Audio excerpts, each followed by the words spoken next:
Good afternoon. This is Professor Ferguson, and it is August 31st at 12:30 p.m. And I've been waiting for anyone to show up that might have a concern or comments they have about the course. Since no one showed up, I decided to make a short audio video and just reinforce some of the information I placed in the last video, but to still try and raise the awareness of what I'm looking for and what the university is looking for in your project. Most of you continue to misunderstand the intent of the term stakeholder. Stakeholders are groups or individuals within an organization that have a specific interest based on their perspective, their position, and their responsibilities. There is no such thing as a universal stakeholder group of an organization. A number of you have either not addressed stakeholders at all, or you are trying to address stakeholders as one single homogeneous group within the organization. There are always multiple stakeholders. For example, it could be the CEO or commanding officer of a unit. It could be the vice presidents and executives of a company or the senior officers of a unit. It could be the middle managers or the mid-grade officers of a unit. Another might be the supervisors and or senior enlisted, or the workers and the lower enlisted.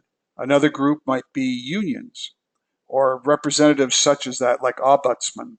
Another group might be the board of directors or investors, shareholders, bankers.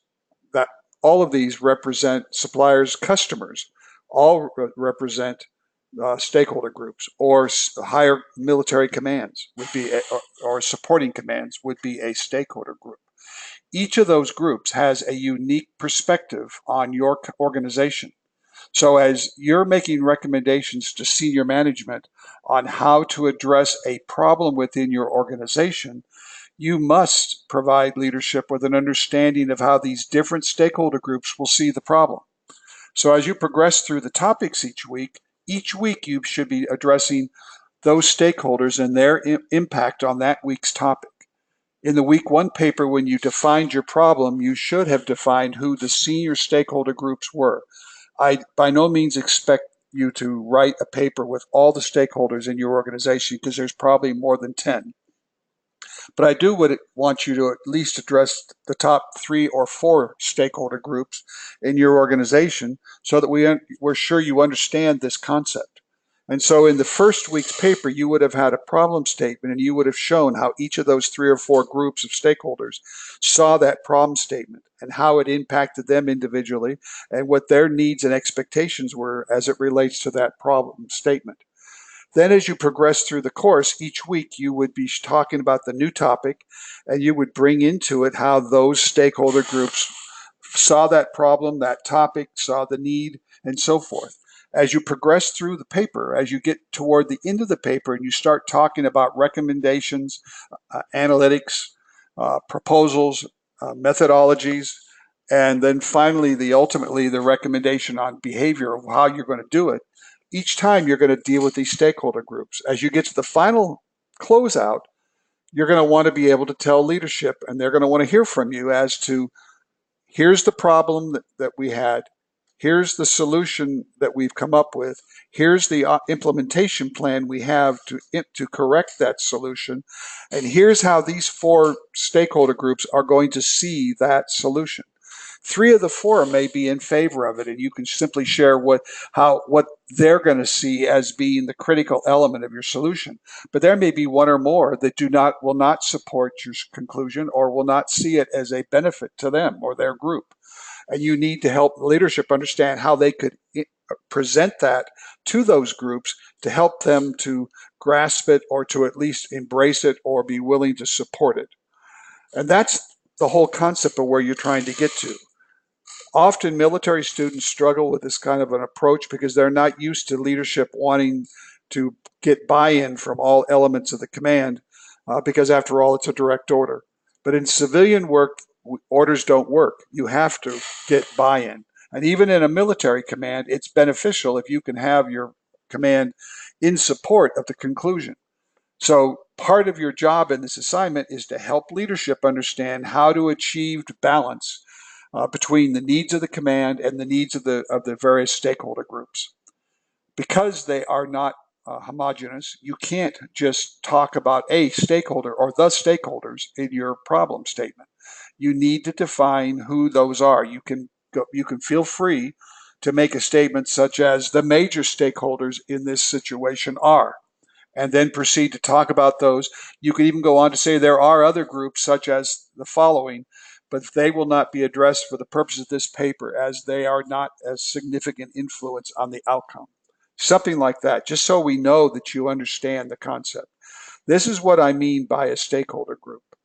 If you still do not understand after these 2 videos and the various notes that I've sent out on this basis, please feel free to reach out to me by email, and we can get together on a voicemail or in person and talk about it.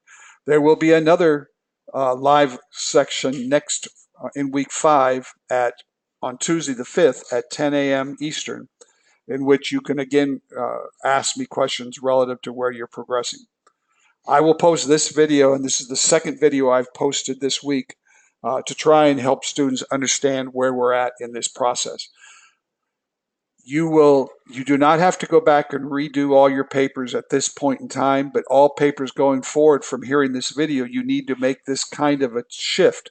And then your final paper is going to be merging all of the assignments of all the weeks into one single paper. You will then need to go back to weeks 1 through 3 or whatever ones you did prior to hearing this audio, and you'll need to modify them so that you approach this problem throughout the paper. And you need to make sure that each of the weeks flow together and that they make sense and that it looks like one consistent paper. But your final submission in the final grade of this course, which is where most of the points come from, are going to delve into whether or not you can put all these various papers together into one coherent project and make sense, and that the stakeholder issue is consistent throughout your entire paper. If you have questions, drop me an email or call me on my cell phone. My cell phone number is listed right here. I ask that you try to call between 9 a.m. and 3 p.m. Eastern, Monday through Friday, and on the weekend send me an email, and I'll with a proposed time that we can talk, and I'll see if I can get to you. That's what I have for now. Hopefully this will again help. I have no other idea on how I can get this information out to you, but I'm hoping these video and audio recordings will help. Have a great week. I look forward to seeing you in class.